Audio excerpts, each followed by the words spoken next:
असं आहे की आचारसंहिता निवडणुकीचं हे वर्ष आहे म्हणूनच हे अधिवेशन रविवारपर्यंत घेण्यात येत आहे। आता तुम्ही जो प्रश्न केला की 6 दिवसात महाराष्ट्राच्या 13.5 कोटी जनतेला न्याय मिळू शकतो का, तर त्याचं उत्तर होय असूच शकत नाही। पण अधिवेशन निवडणूक आयोगाच्या आचारसंहितेच्या कारणाने अधिवेशन समजा आम्ही उद्या 3 आठवडे घेतलं पण त्याच्या चर्चाच जर करता येत नसेल तर मग अधिवेशनाचा उपयोग होणार नाही। यासाठी माननीय मुख्यमंत्री महोदयांनी असं सांगितलं की मार्च अधिवेशनामध्ये जे विषय सुटले त्यावर आपण चर्चा करू आणि निवडणुकीनंतर विविध विषयांवरच्या बैठका घेऊन त्या बैठकींमध्ये न्याय कसा देता येईल याबद्दल निश्चितपणे कार्यवाही करू। पण सरकारची इच्छाही जरी असली की 3 आठवड्याचं अधिवेशन घेतलं पाहिजे, माझी स्वतःची इच्छा आहे की 3 आठवडे का 6 आठवडे अधिवेशन घेतलं पाहिजे। पण आचारसंहितेच्या कारणाने जर अधिवेशनात चर्चाच करता येत नसेल तर नुसतं त्याचा उपयोग।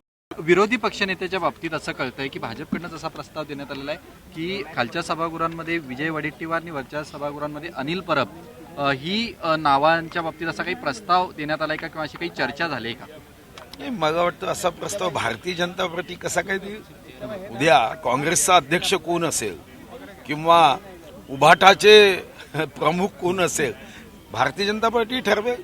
मला वाटतं एवढे वाईट दिवस अजून राजकारणात यायचे आहे। सुधीर भाऊ, आपण प्रकार विदर्भवादी राहिलेले आहे। म्हणजे विजू भाऊ सुद्धा बोलले, बावनकुळे साहेब सुद्धा बोलले, काय आपली भूमिका? नाही, निश्चितपणे विदर्भाच्या विकासाची चिंता करावीच लागेल। वैधानिक विकास मंडळाच्या बाबतीमध्ये अजूनही निर्णय झालेला नाही। मी स्वतः माननीय मुख्यमंत्री महोदयांना हे लक्षात आणून दिलं की केंद्राकडे जो प्रस्ताव गेला आहे त्याचा पाठपुरावा करणं गरजेचं आहे।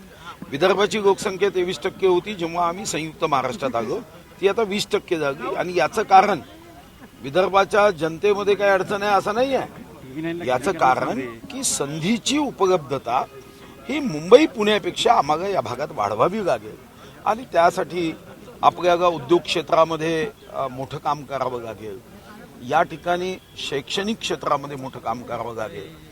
आपण शिक्षणामध्ये खाजगी विद्यापीठं मोठ्या प्रमाणावर पुणे, मुंबई किंवा त्या परिसरात होते आहे, मग विदर्भाचे विद्यार्थी शिकायला पुणे, मुंबई या भागात जात आहे आणि असा विदर्भाचा एकीकृत विकास व्हावा।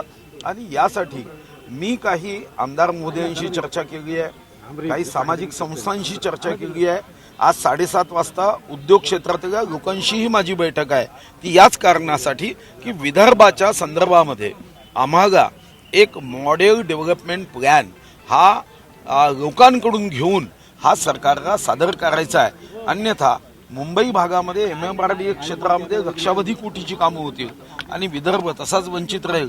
जो आवाज मी वेगळ्या विदर्भाच्या बाबतीत त्यांनी भूमिका स्पष्ट केली की सध्या आमचं काम चालू आहे। स्वतंत्र विदर्भ राज्याच्या संदर्भात आपल्या सर्वांना माहिती आहे, मी स्वतः ठराव मांडला होता। स्वतंत्र विदर्भ राज्यासाठी ना आमचे दोन्ही मित्रांची तयारी असणार आहे, मागेही शिवसेना जी उद्धव साहेबांची शिवसेना तेव्हा आमच्यासोबत होती त्यांची तयारी नव्हती। आम्हाला शेवटी 14 मध्ये 123 आमदार निवडून आले, आत्ताही आम्ही 132च आहोत। त्यामुळे असा ठराव पास करायला आता आमच्याकडे संख्याबळ नाही आहे। पण तोपर्यंत थांबायचं का, तर तोपर्यंत थांबायचं नाही।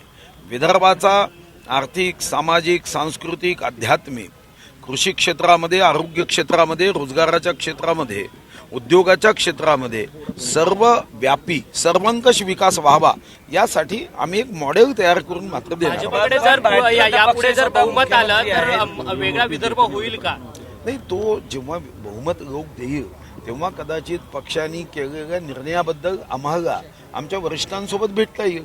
पण या क्षणी कारण नसताना तेव्हाच्या विषयावर वरिष्ठांना भेटून आज तरी मला वाटतं की काही साध्य होणार नाही। भाऊ, बिबट्यांच्या संदर्भात तुम्ही बिबट सफारी मित्र पक्षाने आपापली भूमिका या अगोदर स्पष्ट केली। भाऊ, बिबट्यांच्या संदर्भात लक्षवेधी येते, तुम्ही बिबट सफारी सुरू केली होती, मात्र आज परिस्थिती वेगळी झाली। 5000हून अधिक बिबट्यांची संख्या राज्यात दिसते। 5000 नाही आहे, साधारणतः 2000च्या आसपास बिबट आहे।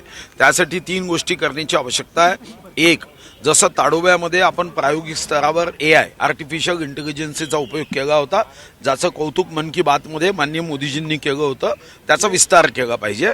आता भारत सरकारकडे आर्मीकडे या संदर्भामध्ये उत्तम टेक्नॉलॉजी उपलब्ध आहे. तर या संदर्भात सन्माननीय राजनाथ सिंग साहेबांशी भेट घेऊन या AI टेक्नॉलॉजीचा उपयोग मॅक्झिमम केला पाहिजे. नंबर 2, या संदर्भात आपण प्रायमरी रेस्क्यू लोकांची नियुक्ती केली होती, स्टाफची नियुक्ती केली होती. ते प्रायमरी रेस्क्यू टीम पुन्हा एकदा नियुक्त केली पाहिजे, त्यासाठी पैसे उपलब्ध केले पाहिजे. तिसरा मुद्दा की या संदर्भामध्ये लोकांना जागं करण्याच्या दृष्टीने काही ठिकाणी आपल्याला सायरन व्यवस्था निर्माण करावी लागेल.